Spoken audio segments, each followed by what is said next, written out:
कर रहे थे अबाउट द जुडिशरी या न्यायपालिका के बारे में। इसमें हम पढ़ रहे थे जुडिशरी या न्यायपालिका। और हम सब जानते हैं the judiciary of state is run by the high court. जो राज्य की न्यायपालिका है वो कहाँ से चलती है? वो राज्य के उच्च न्यायालय या राज्य के हाई कोर्ट से चलती है। तो हाई कोर्ट के बारे में हम बात कर चुके थे, हेडिंग डाल लीजिए। अब हम बात करेंगे about the district court. Heading डालिए, जिला न्यायालय। डिस्ट्रिक्ट कोर्ट या जिला न्यायालय। लिखिए आर्टिकल 233 ऑफ इंडियन कॉन्स्टिट्यूशन, संविधान का अनुच्छेद 233। आर्टिकल 233 ऑफ इंडियन कॉन्स्टिट्यूशन, संविधान का अनुच्छेद 233 जो कहता है, लिखेंगे there shall be a district court for each state, for each district. लिखिए प्रत्येक जिले के लिए, प्रत्येक जिले के लिए एक जिला न्यायालय होगा। There shall be a district court for each district. प्रत्येक जिले के लिए एक जिला न्यायालय होगा।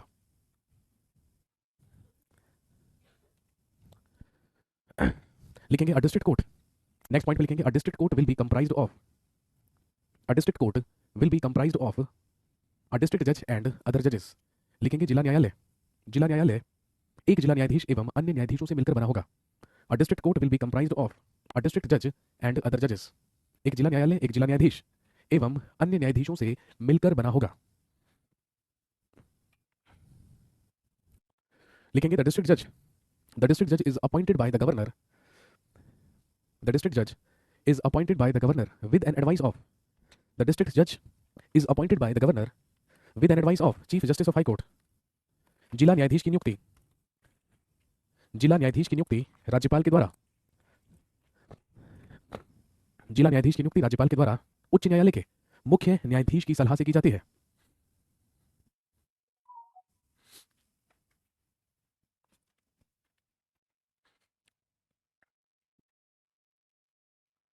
जिला न्यायाधीश की नियुक्ति राज्यपाल के द्वारा उच्च न्यायालय के मुख्य न्यायाधीश की सलाह से की जाती है। इसके बाद इसी में लिखेंगे एलिजिबिलिटीज फॉर द डिस्ट्रिक्ट जज। लिखेंगे जिला न्यायाधीश के लिए योग्यताएं, जिला न्यायाधीश के लिए योग्यताएं। एलिजिबिलिटीज फॉर द डिस्ट्रिक्ट जज, जिला न्यायाधीश के लिए योग्यताएं। सबसे पहला लिखेंगे he should be a citizen of India, वह भारत का नागरिक होना चाहिए। He should be a citizen of India, वह भारत का नागरिक होना चाहिए। पहला पॉइंट में लिखेंगे he should be a citizen of India, वह भारत का नागरिक होना चाहिए। दूसरा पॉइंट लिखिए his age should be less than 60 years, उसकी आयु 60 वर्ष से कम होनी चाहिए। His age should be less than 60 years, उसकी आयु 60 वर्ष से कम होनी चाहिए। तीसरे पॉइंट में लिखेंगे minimum 7 years experience as a judicial magistrate और minimum 7 years experience as a जज। Minimum 7 years experience as a जज और minimum 10 years practice as an advocate और minimum 10 years practice as an advocate in any court. लिखेंगे या तो वह 7 वर्ष न्यायाधीश के पद पर रहा हो, या तो वह 7 वर्ष, या तो वह 7 वर्ष न्यायाधीश के पद पर रहा हो, या उसने न्यूनतम 10 वर्ष किसी भी न्यायालय में, या उसने न्यूनतम 10 वर्ष किसी भी न्यायालय में वकालत की हो। Then he can be appointed as a district judge by the governor of that particular state. Next.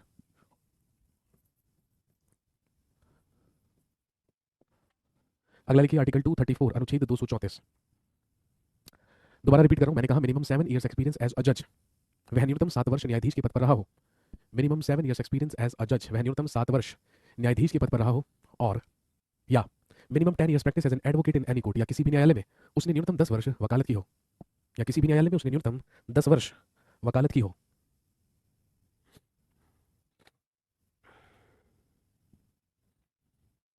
तो उसे नियुक्त किया जा सकता है, तो उसे नियुक्त किया जा सकता है डिस्ट्रिक्ट जज। नेक्स्ट लिखेंगे आर्टिकल 234 अनुच्छेद 234 जो कहता है, लिखिए all the recruitments in judicial services, all the recruitments, all the recruitments in judicial services will be conducted by the state public service commission. लिखेंगे न्यायिक सेवाओं में सभी भर्तियां, न्यायिक सेवाओं में सभी भर्तियां राज्य लोक सेवा आयोग के द्वारा संचालित की जाएंगी।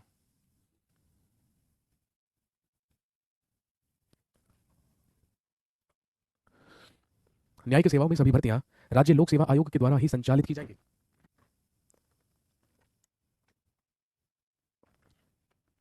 All the recruitments in judicial services, all the recruitments in judicial services will be conducted by the State Public Service Commission. न्यायिक सेवाओं में सभी भर्तियां राज्य लोक सेवा आयोग के द्वारा संचालित की जाएंगी।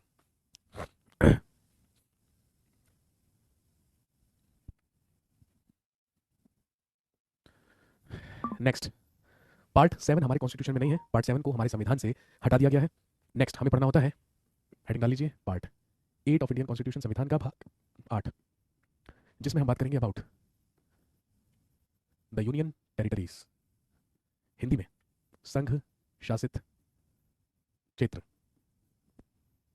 यूनियन टेरिटरीज या संघ शासित क्षेत्र। सर जिला न्यायाधीश का कार्यकाल कितना होता है मेरे भाई? अभी तो बताया, up to the age of 60 years, 60 वर्ष तक की आयु तक कार्यकाल होता है, उसके बाद सेवानिवृत्त कर दिया जाता है। अब कोई 55 साल की उम्र में डिस्ट्रिक्ट जज बनेगा तो कार्यकाल 5 साल का हो गया, 50 साल में ही डिस्ट्रिक्ट जज बन गया तो कार्यकाल 10 साल का हो गया। सिर्फ और सिर्फ अपर एज लिमिट है। सुप्रीम कोर्ट में 65, ठीक है, हाई कोर्ट में 62 और जिला न्यायालय में या जिला न्यायाधीश के लिए 60।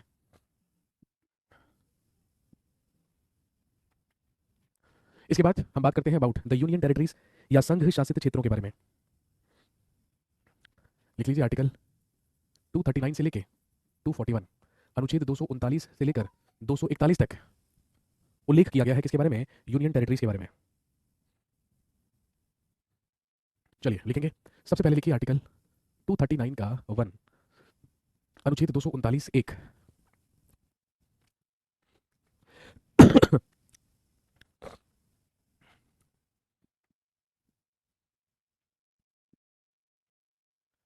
आर्टिकल 239 1, अनुच्छेद 239 का 1 लिखेंगे। आर्टिकल 239 1 में है, लिखिए, the administration of union territories, the administration of union territories will be run by, the administration of union territories will be run by the president of India. लिखेंगे, संघ शासित क्षेत्रों का प्रशासन राष्ट्रपति के द्वारा चलाया जाएगा। The administration of union territories will be run by the president of India. संघ शासित क्षेत्रों का प्रशासन राष्ट्रपति के द्वारा चलाया जाएगा। एंड फॉर दैट, और इसके लिए, एंड फॉर दैट, और उसके लिए लिखेंगे, the president will appoint, the president will appoint an administrator, और उसके लिए राष्ट्रपति, और उसके लिए राष्ट्रपति एक प्रशासक की नियुक्ति करेगा।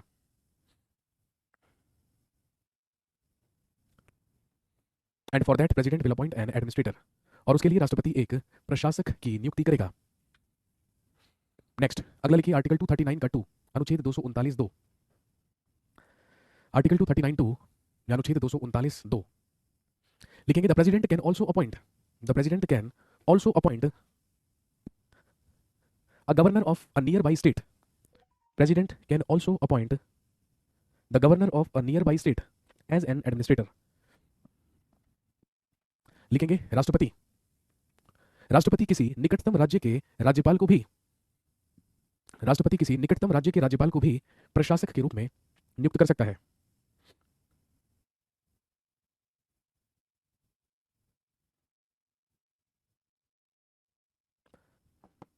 लिखेंगे, राष्ट्रपति किसी निकटतम राज्य के राज्यपाल को भी प्रशासक के रूप में नियुक्त कर सकता है।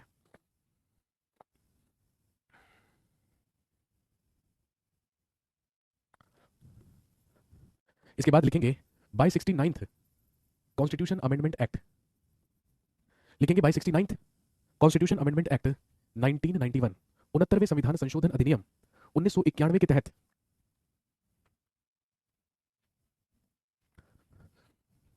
सर संघ शासित क्या है?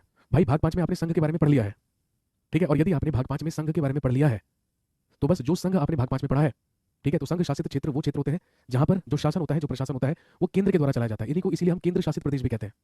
और केंद्र शासित प्रदेश का मतलब क्या है भाई? वहां पर राष्ट्रपति का शासन चलेगा, क्योंकि आप जानते हैं संघ का अध्यक्ष कौन होता है? भारत का राष्ट्रपति। भाई जिस तरीके से एक राज्य की कार्यपालिका की शक्तियां किसमें नहीं होती है? राज्यपाल में नहीं होती है, उसी तरीके से संघ की कार्यपालिका की जो शक्तियां होती है वो राष्ट्रपति में नहीं होती है। लेकिन यूनियन टेरिटरीज वो क्षेत्र होते हैं या वो टेरिटरीज होती है जहां पर केंद्र का ही क्या चलता है? शासन चलता है। हालांकि एक्सेप्शनली 2 यूनियन टेरिटरीज ऐसी भी हैं जहां पर विधानसभाएं भी हैं, और वो क्यों है वही बता रहा हूं मैं आपको। लिखेंगे, by 69th constitution amendment act 1991, 69वें संविधान संशोधन अधिनियम 1991 के तहत article 239A and article 239B were added in Indian constitution. जब हमारे संविधान में 1991 में संशोधन किया गया, अमेंडमेंट किया गया, जो कौन सा था? 69th कॉन्स्टिट्यूशन अमेंडमेंट या 69वां संविधान संशोधन। तो इसके तहत हमारे संविधान में दो आर्टिकल जोड़े गए। पहला आर्टिकल 239 और दूसरा आर्टिकल 239 बी। तो आर्टिकल 239 ए के तहत क्या प्रोविजन किया गया, ध्यान रखेंगे। A legislative assembly was established, a legislative assembly was established for Delhi and Pondicherry. हमारे दो संघ शासित क्षेत्रों में यानी कि दिल्ली में और पौंडीचेरी में या फिर पुडुचेरी में एक एक विधानसभा का क्या किया गया, गठन किया गया। आप जानते हैं दिल्ली विधानसभा या दिल्ली में एक 70 सदस्यों की विधानसभा का गठन किया गया और पौंडीचेरी में एक 30 मेंबर्स या 30 सदस्यों की विधानसभा गठित की गई 1991 में as per 69th constitution amendment act. और ध्यान रखेंगे इसी अनुच्छेद के तहत, इसी अधिनियम के तहत दिल्ली को एनसीटी का दर्जा दे दिया गया। दिल्ली का नाम बदल कर क्या रखा गया, एनसीटी, जिसे आप कह सकते हैं national capital territory. National capital territory Hindi में लिख सकते हैं राष्ट्रीय राजधानी क्षेत्र, नेशनल कैपिटल टेरिटरी या राष्ट्रीय राजधानी क्षेत्र। और ध्यान रखेंगे दिल्ली और पौंडीचेरी के जो एडमिनिस्ट्रेटर्स हुआ करते थे, अब दिल्ली और पौंडीचेरी के एडमिनिस्ट्रेटर्स को या प्रशासकों को क्या कहा जाने लगा, लेफ्टिनेंट गवर्नर यानी कि उपराज्यपाल। ये सारे के सारे प्रोविजन किए गए किसके तहत, आर्टिकल 239 ए के तहत। और इसी संशोधन के तहत दूसरा आर्टिकल जोड़ा गया, आर्टिकल 239 बी। अगला लिखेंगे article 239 B.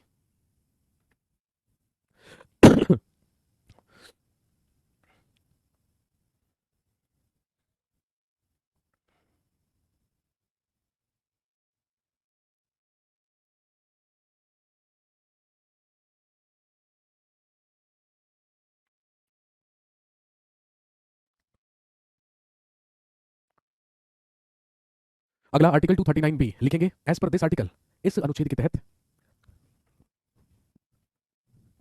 As per this article या इस अनुच्छेद के तहत लिखेंगे the lieutenant governors of Delhi and Pondicherry, the lieutenant governors of Delhi and Pondicherry got the power to declare an ordinance.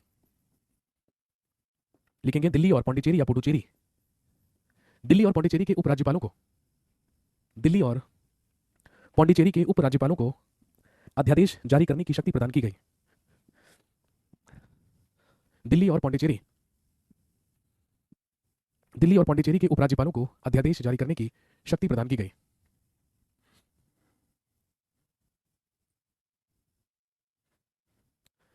Next अगला लिखिए आर्टिकल 240 ऑफ इंडियन कॉन्स्टिट्यूशन, संविधान का अनुच्छेद 240। आर्टिकल 240 ऑफ इंडियन कॉन्स्टिट्यूशन, संविधान का अनुच्छेद 240।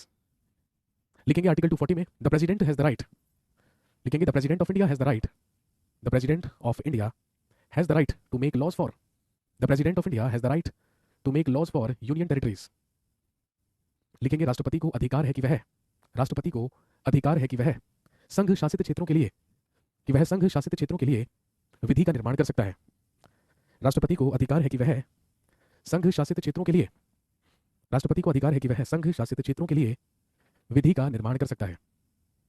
The president of India has the right to make laws for the union territories.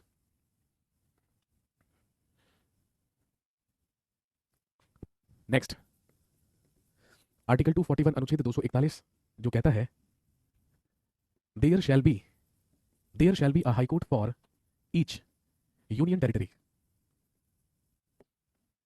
There shall be a high court for each union territory. Hindi में लिखेंगे प्रत्येक संघ शासित क्षेत्र के लिए, प्रत्येक संघ शासित क्षेत्र के लिए एक उच्च न्यायालय होगा, प्रत्येक संघ शासित क्षेत्र के लिए एक उच्च न्यायालय होगा।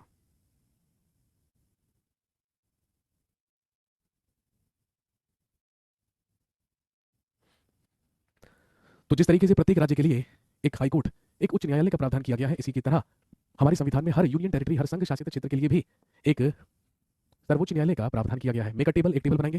सबसे पहले कॉलम में लिखेंगे यूटी या संघ शासित क्षेत्र का नाम, दूसरे कॉलम में लिखेंगे एग्जीक्यूटिव यानी कि कार्यपालिका, और तीसरे कॉलम में लिखिए जुडिशरी या न्यायपालिका।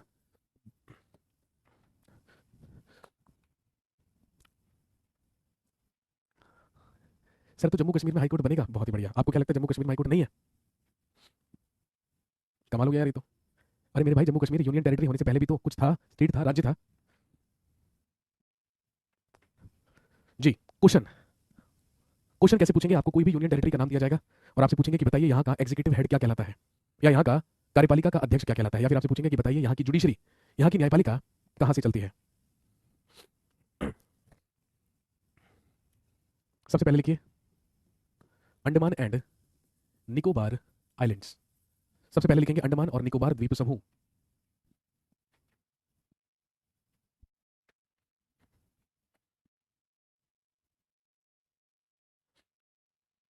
सबसे पहला अंडमान एंड निकोबार द्वीप समूह, अंडमान एंड निकोबार आइलैंड्स। यहाँ पर एग्जीक्यूटिव हेड को कहा जाता है, लिख लीजिए डेप्यूटी गवर्नर या हिंदी में उपराज्यपाल। यहाँ पर होता है डेप्यूटी गवर्नर या उपराज्यपाल। आपसे पूछेंगे कि बताइए अंडमान और निकोबार द्वीप समूह की जुडिशरी, अंडमान और निकोबार की जुडिशरी या न्यायपालिका कहाँ से चलती है? जल्दी से आंसर कीजिए, कौन बताएगा? अंडमान और निकोबार की जुडिशरी या न्यायपालिका कहाँ से चलती है? लिख लीजिए जुडिशरी में कलकत्ता हाईकोर्ट, कलकत्ता उच्च न्यायालय, कलकत्ता हाईकोर्ट या कलकत्ता उच्च न्यायालय। अगला लिखिए चंडीगढ़। अगला लिखेंगे चंडीगढ़। यहाँ पर होता है एडमिनिस्ट्रेटर या हिंदी में लिखेंगे प्रशासक। चंडीगढ़ में होता है एडमिनिस्ट्रेटर या प्रशासक। जुडिशरी चलती है पंजाब एंड हरियाणा हाईकोर्ट से, पंजाब एंड हरियाणा हाईकोर्ट। और हम सब जानते हैं पंजाब और हरियाणा हाईकोर्ट कहाँ पर है? चंडीगढ़ में। नेक्स्ट अगला लिखेंगे दिल्ली। अभी मैंने आपको बताया ना दिल्ली में होता है लेफ्टिनेंट गवर्नर,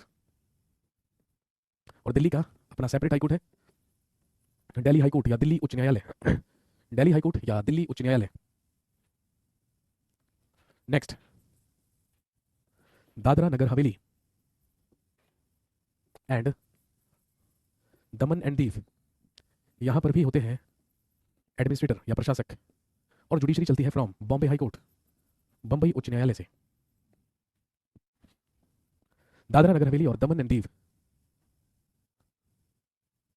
सर दिल्ली में चीफ मिनिस्टर होता है। जी हाँ भाई, अभी तो मैंने आपको बताया कि दिल्ली में और पौंडीचेरी में विधानसभा भी है भाई, क्योंकि विधानसभा भी है तो लेफ्टिनेंट गवर्नर के साथ साथ यहाँ पर सीएम भी होगा।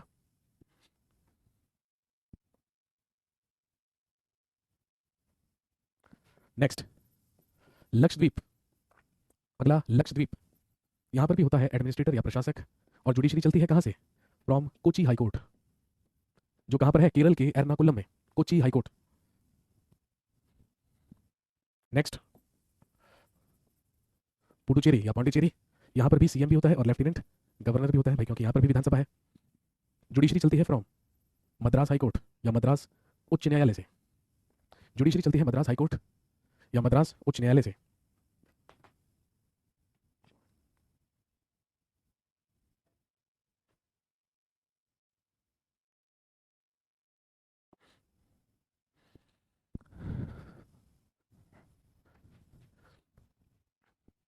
नेक्स्ट जम्मू एंड कश्मीर और लास्ट लद्दाख। दोनों ही जगह पर होते हैं लेफ्टिनेंट गवर्नर, और दोनों की ही जुडिशरी चलती है जम्मू एंड कश्मीर हाईकोर्ट से। Jammu and Kashmir high court.